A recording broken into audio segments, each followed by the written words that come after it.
needs to skate. He just needs to rest, right? He gets an awful lot of attention. 3 games in 4 days for the Edmonton Oilers. They lost overtime games. That puck went around the That's a penalty. And when it did not hit the glass, it went into the crowd as Koskinen put it over the glass into the crowd. Delay of game penalty on the Oilers at the 15-second mark. Penalty, delay of game on number 19. Right away, right off the faceoff, Connor McDavid broke his stick. And he had to go to the bench to get another stick. So Koskinen tries to make a play. You see him bend down and try and get it high on the glass so that the Rangers couldn't knock it down, and instead goes over the glass. Early power play for the Rangers. And then the Rangers go down the other end. Out of the net comes the goaltender. He misplays it, and Lafreniere's there after Strome makes the play. Been a tough start for the goaltender for Edmonton. I thought we did a lot of things well tonight. Our goaltender wasn't very good, and we didn't find enough pucks at the net to get us back in the game. There's been talk of starts in for this team.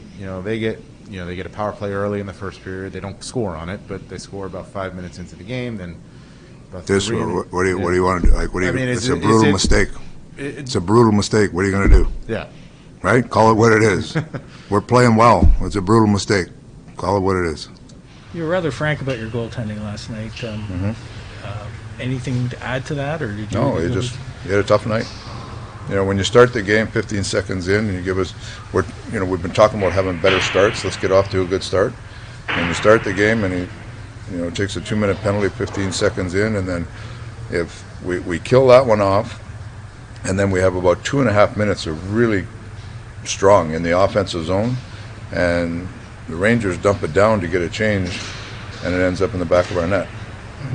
That's the frustrating part. And especially when you're a team, you're pushing to try to get out of this rut, so you're frustrated with it. So you're behind the 8 ball. We played solid a lot of that game, really solid, and then the third goal was a tough one for me again, because you're 2-1 in the game. You feel like you're right there. Maybe get a power play, get some jump in the third, and you find that equalizer. And the third one goes in, kind of going through you, so it's frustrating. But there's been other nights when we've had defensemen play bad, and Koskinen's cleaned it up, like we're talking about early in the year there. We're winning some games 6-5, or finding ways to stay in games when Koski was battling away, and all of a sudden you win the game. So there's different ways to win. Some nights some players play better than others. It just so happens when your goaltender does that, I always laugh because I was a winger most of me. I could do things wrong and nobody'd ever see it. You guys. And then centerman, there's a centerman, like a few more guys that might notice. Defensemen get burned, everybody notices. Goaltender gives up a bad one, it's front head, it's front and center. So that's the position it is. That's where it is, like they pick that position when they're a young guy and come up. They deal with it. And a lot of times it dictates the outcome of the game. And if he's maybe a $2 million goalie playing 25 games a year, that's one thing, but you've had to lean pretty heavily on him this year. Well, with Smith being out, we've leaned heavily on him, and that's, we've seen a couple of years ago when we had the two of them going and they were balanced the workload, they were both better. Right. So we haven't had that opportunity this year. That's how it usually goes in this business. When a team is doing badly, it's either the coach or the goalie who gets sacrificed. It doesn't feel good for anyone when they are thrown under the bus, but the coach's comments didn't make me think that way. You just have to move on to the next game. I didn't have any critics early on in the season, but now after losing 6 games in a row, it comes from all over. Everyone here gets nervous because what we do is under the microscope. Every goal and mistake is being carefully analyzed. People care, and there's a lot of passion about the Oilers in this market. It's just the way it is. My own play has still felt pretty good, but of course, you always have to be able to improve. I have to be better, but at the same time we scored 7 goals in my last 6 losses. I can't score goals. It's not only about goaltending when it comes to winning and losing. We haven't drawn penalties like we did earlier, and it feels like the opponent scores on every power play right now. We should play better 5-on-5 and score more goals. Goaltending has not been the best on a nightly basis either. There is a lot to do and the whole team has to be better from now on, and we will be. We're not this bad. We've had a strange time with the coronavirus. Practically every day 1 or 2 guys are put into protocol. I would have rather have shut down the whole team. It has certainly been one of the most difficult factors in all of this. We're going the wrong direction. Connor and Ryan are both won't play tonight in protocol, and we also lost Barry. Won't play tonight for protocol. I asked Sheldon Keefe this. Like, the Leafs basically lost almost everybody at the same time. The Flames, the same thing. If you had to get COVID, it's kind of a cold question, but if you had to get it, would it be better to get it all at once, shut down for a couple of weeks? It's been talked about in our group. That's exactly it. Like, you're just feeding the drip, drip, drip thing is not ideal. Not ideal at all. So we've got to keep pounding away here. We got this game. We got one more game against Ottawa, and we got a little break here. So hopefully we can get through it a little bit. But of our players on the roster right now, we've had with Barry going on now, we've had 11 of our roster has got it. So you're right kind of in the halfway mark. We had some guys that had it just before training camp started. So you're hoping that they're still immune from it, but it's wreaks havoc with your team for sure.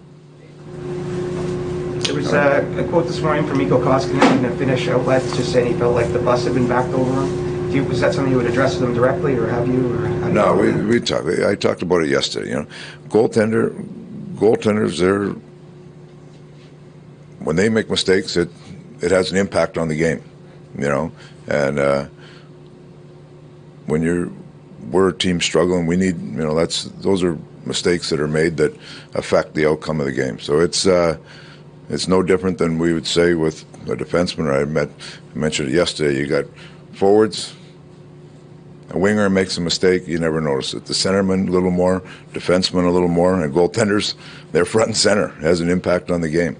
And there's a frustration around our team. And the question was, it wasn't the whole game. The question was the start of the game. That was the whole thing was taken out of context. We're talking about starting the game, right? The first 5 minutes of the game, not giving up the first goal. That's what it was. Mikko made some good saves in that game, right? He hung around the game. But it was the start of the game that we're trying to get off to a good start. That's the part that you get emotional about. Is Mike Smith an option tonight? Yeah, he is. He'll play. Okay. Great positive. When 2 of your 4 centermen are out, and one of them is Connor McDavid, that's not a positive. That's right. Yeah. Dave, you know, obviously there's been some struggles here lately, and you know, you're in a market where a team goes 2-8-2, and everybody wants to fire everybody. You know what I mean? But you've got a GM who's never fired a coach mid-season, and you know, gets it. Do you take some comfort in the fact that, you know, you know, at my age, that stuff doesn't bother me a bit. I've been around too long, and I'm with Ken Holland, is a good man. So I don't listen to any outside noise. Yeah. The house is burning for you guys. Inside the coach's office in here, we're trying to put fires out, so we don't worry about the burning. You know, so maybe it would have bothered me when I was a young coach. I remember I went through it once in Dallas where we were struggling a little bit, and Bob Gainey was working for us, and we came through it and went on a good run the other way. We were sitting having dinner one night. He said, "Better coach now, eh, Tip, after you go through that." Yeah. And I remember that. Like, teams have struggles. It's right now. I don't like the adversity, but things were coming too easy at the start of the year. We were scoring in bunches and outscoring our problems, and now we're the other way. Like, I'd like to grab this a little quicker, you know. Yeah. But if you look at the last month, I think we've used 13 defensemen in the last month. We got COVID. We got, you know, Mike Smith's been out. So there's a lot of things that we can still grab onto here. Mm-hmm. Now, that being said, there's parts of our game that we have to be better. We have to be better, you know. So it's the house is not burning. You get frustrated when you lose. We're all in a competitive business, but you can't let that frustration seep into feeling sorry for yourself. You got to find solutions. And that's what we're all about.